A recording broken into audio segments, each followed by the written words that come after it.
മാർക്കോടെ പിന്നെ ആക്ഷൻ രംഗങ്ങൾ, വയലൻസ് രംഗങ്ങൾ നമ്മൾ മലയാള സിനിമയിൽ കാണാത്ത പോലെ തന്നെയാണ്. പിന്നെ ഉണ്ണിയുടെ സ്ക്രീൻ പ്രസൻസ് അതിഗംഭീരമാണ്. മലയാള സിനിമയിൽ എന്താ പറയുക, ഒരു KGF, ഒരു സലാർ, ആ ഒരു വേൾഡ് പോലുള്ള ഒരു ബിൽഡപ്പാണ് പടത്തിന് മൊത്തത്തിൽ വന്നിരിക്കുന്നത്. പിന്നെ കഥ എന്ന് പറയുന്നത് നമുക്ക് ഇങ്ങനത്തെ സാധാരണ വെഞ്ചിയൻസ്, റിവെഞ്ച് കഥകളിലുള്ള ഫാമിലി ചതികളും അങ്ങനത്തെ പരിപാടികളാണ്, വൺ ലൈൻ സ്റ്റോറിയാണ്. പക്ഷേ എടുത്തിരിക്കുന്ന അനീഫ് അദനിയുടെ മേക്കിങ്ങും അതൊക്കെ തിയേറ്ററിൽ കാണാൻ ഒരു തിയേറ്റർ വാച്ചായിട്ട് കാണുമ്പോൾ നല്ല ഒരു ഓളം ഉണ്ടാക്കുന്ന രീതിയിലുള്ള സീനുകളുണ്ട്.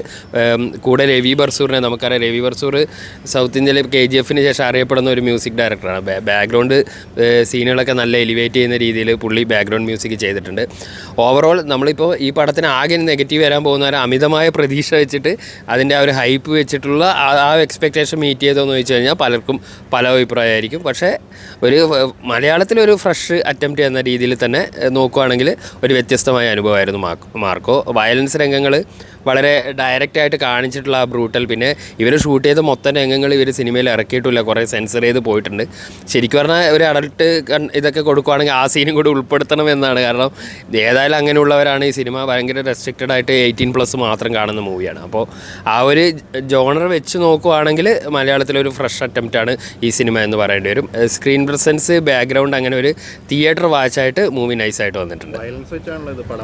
അതെ, വയലൻസ് വെച്ചാണ്. അത് പതിയെ താളത്തിലാണ് തുടങ്ങുന്നത്, ആ ഒരു ബിൽഡപ്പ് കഴിഞ്ഞിട്ട്. പിന്നെ ജഗദീഷ് സിദ്ദിഖ് പോലുള്ളവർ ഭയങ്കരമായ ഗെറ്റപ്പ് ഉണ്ട്. പ്രത്യേകിച്ച് ജഗദീഷിൻ്റെ ഗെറ്റപ്പ് ചേഞ്ച് വളരെ ഒരു കൗതുകവും പുള്ളി ഇതുവരെ ചെയ്യാത്ത ഇമേജ് മാറ്റി പിടിച്ച ഒരു സംഭവമായിട്ട് തോന്നി.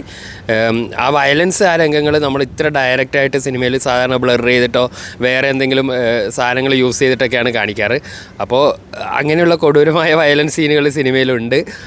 അത് ഡയറക്റ്റായിട്ട് കാണിച്ചു. ഇപ്പോൾ അന്യഭാഷ ചിത്രങ്ങൾ കണ്ടവരിത് സാധാരണ പോലെ തോന്നുമെങ്കിലും നമ്മുടെ മലയാള സിനിമ എന്ന കൺസെപ്റ്റ് വെച്ച് നോക്കുമ്പോൾ ഒരു പുതിയ സാധനമാണ്. ആ ഇമ്പാക്റ്റ് എന്തായാലും തിയേറ്ററിൽ കൊണ്ടുവരാൻ സിനിമയ്ക്ക് സാധിച്ചിട്ടുണ്ട്.